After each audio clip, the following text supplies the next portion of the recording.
Hello très chers investisseurs, ici Julien Malengo et je suis très content de te retrouver à la maison pour changer où on va faire une petite vidéo sur le rachat de crédit parce que je suis en plein dedans et donc je voulais te partager ce petit contenu. Alors j'espère que la luminosité sera bonne, on est à l'extérieur et tu vas voir que derrière c'est un peu les travaux, voilà c'est ça quand vous avez une résidence principale en fait vous êtes toujours en travaux parce que là on peut pas trop utiliser les artisans sinon il faut les payer, on peut pas défiscaliser donc moi j'ai plus tendance à mettre la main à la pâte pour faire la terrasse là.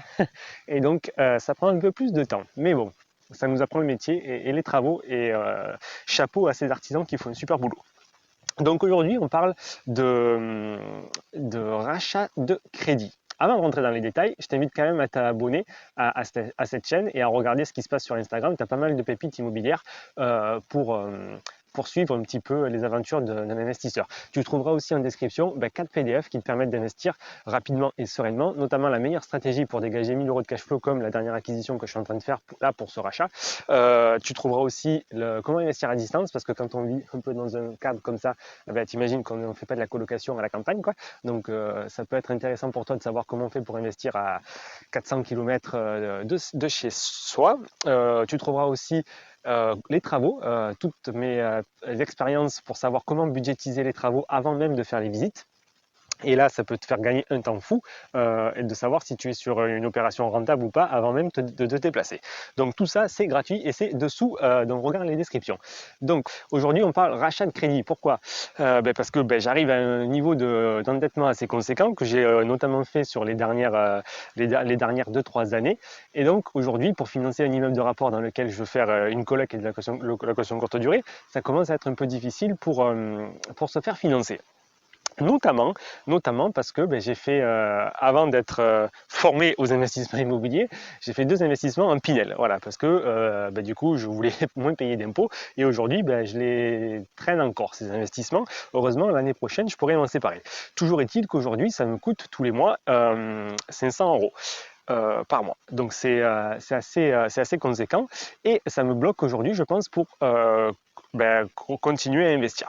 Alors là, avec le banquier avec qui je suis en train de discuter, celui qui est peut-être le plus proche, le plus sérieux et certainement le plus compétent de mes partenaires, on essaie de travailler sur un rachat de ces Pinel de façon à faire baisser mon taux d'endettement, sachant que ces 2 Pinel, je les ai déjà fait renégocier, ils étaient au LCL, donc je les ai fait renégocier, et il y en a un que j'ai réussi à faire une modularité, et le deuxième ils ne veulent plus, parce que je pense que je leur ai donné peut-être un peu trop de travail. Donc là, au CIC, on regarde en fait pour essayer de racheter ces crédits-là, parce que donc du coup, je les ai fait en 2014, je les ai fait racheter en 2016, et aujourd'hui, en 2019, censément, il y a quand même de quoi gagner un petit peu. Mais l'objectif, c'est surtout de repartir sur un nouvel élan avec le CIC, de façon à avoir ce financement sur ce nouveau projet, parce que là on parle d'un immeuble de rapport qui va générer 1000 euros de cash flow avant l'optimisation de la location courte durée, ne serait-ce qu'avec la colocation. Donc c'est vraiment un truc que je ne veux pas lâcher. Et donc pour moi, il y a des solutions à réfléchir, à mettre en place, notamment avec ce rachat. Donc qu'est-ce qui se passe? C'est Pinel. Il y en a notamment un, il n'y en a pas deux, qui seraient en train de racheter et de prendre en hypothèque. Il a une valeur capital restant dû aujourd'hui de 160 000 euros, plus les frais de remboursement anticipé, qui s'élève certainement à 5 000 euros. L'achat que je veux faire coûte un coût total de 300 000 euros. 300 000 euros qui inclut du coup l'acquisition, les frais de notaire, le mobilier et les travaux. Donc ça fait 460 000 euros plus les frais bancaires. La banque, elle dit, Monsieur Malengo, on ne peut pas vous financer ces 300 000 euros. Par contre, on peut peut-être réfléchir à vous rachetez un crédit qui est ancien, sur lequel vous avez déjà pas mal amorti, parce que c'est ça le problème, c'est que mes autres investissements sont trop récents, donc ils repartent sur un crédit qui a été bien amorti, de façon à faire baisser le taux d'endettement et créer une relation plus sereine avec eux. Alors pour moi c'est très intéressant parce qu'aujourd'hui du coup j'ai 700 euros de mensualité sur un de ces Pinel qui me rapporte 600 euros de loyer. Donc après quand on ajoute les charges etc, ça fait 250 euros et avec l'autre c'est pareil, donc ça fait 500 euros. Mais là on en parle que d'un.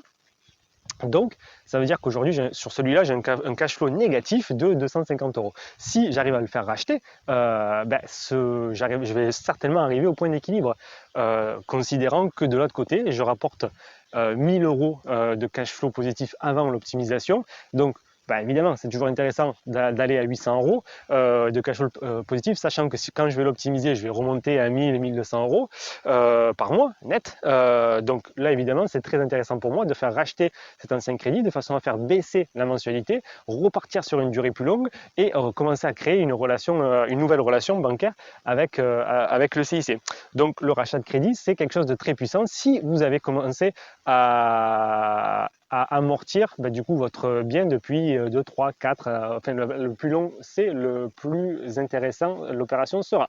Donc voilà ce que je vais vous dire aujourd'hui. Je vous dirai dans une autre vidéo si ça a marché et combien j'y gagne au final, si ça va au bout. Voilà, j'espère que ça vous a plu. N'hésitez pas à vous abonner si vous voulez voir des pépites immobilières du terrain. Bye bye les amis, tchau tchau.